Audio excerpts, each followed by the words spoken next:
Mivel megértem és mélyen átérzem, hogy amit csak Isten akarata megteremtett, és nyilvánvaló eleve elrendelése elrendezett, mind a kiterjedt égboltozaton, mind az egybefüggő földi tájakon, azt törvény élteti és tartja fent.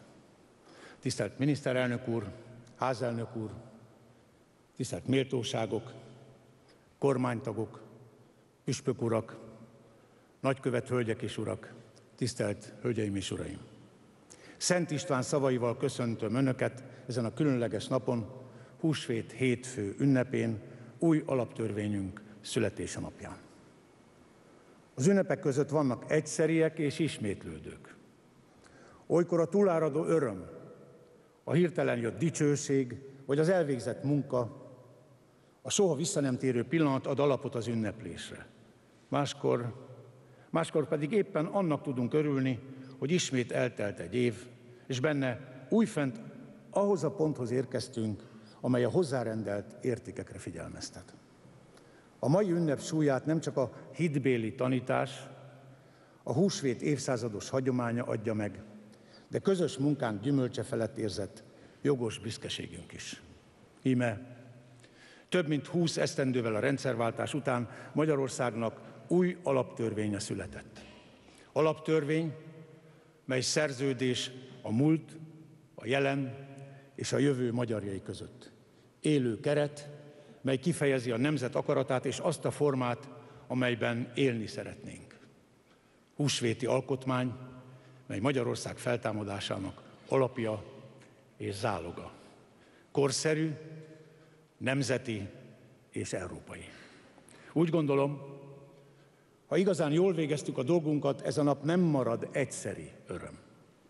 Ha valóban jól végeztük, akkor jövő ilyenkorra, s mind a következő évtizedekben is lesz szokunk ünnepelni április 25-én, és a mai egyszeri büszkeségünkből a nemzetünk életét meghatározó esemény válhat.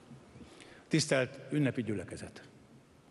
A rendszerváltáskor mindannyian úgy gondoltuk, hogy le kell zárnunk egy súlyos terhekkel teli 20. századot. Együtt kezdtük építeni a magyar demokráciát, azonban az alkotmányunkban mindvégig maradt egy szám, az 1949-es, ami máig kísértett bennünket, nem összekötött, hanem elválasztott. Az új alaptörvény elején már a 2011-es évet jelöljük, amikor immár 1010 éves az államiságunk, és a sors kegyelméből az európai népek nagy családjának is soros elnökei lehetünk. A történelem ma visszazökkent európai kerékvágásába. Véget ért az átmenetiség érzése, új alapokra helyeződött a nemzet élete. Valljuk, hogy az emberi lét alapja az emberi méltóság.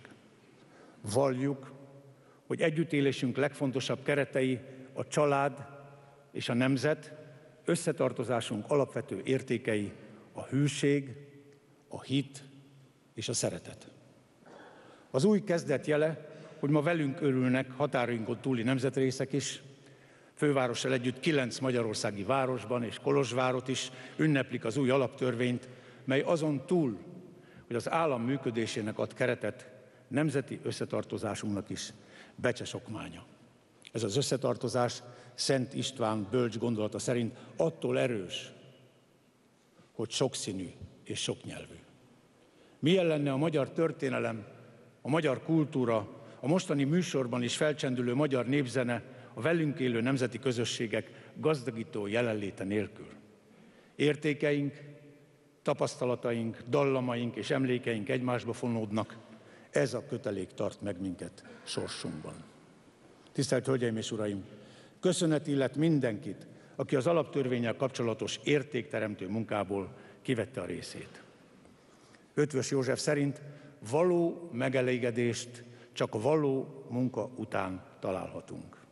Döntse el hát ki, hogy személyes ünnepet is ülhet-e a nemzettel.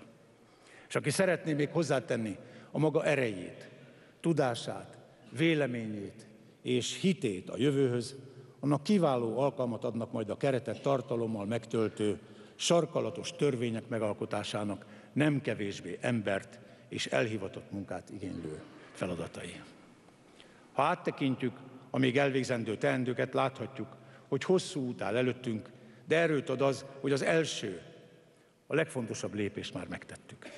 Ahogy az alaptörvény nemzeti hitvallásában olvashatjuk, idézem, bízunk a közösen alakított jövőben, a fiatal nemzedék elhivatottságában.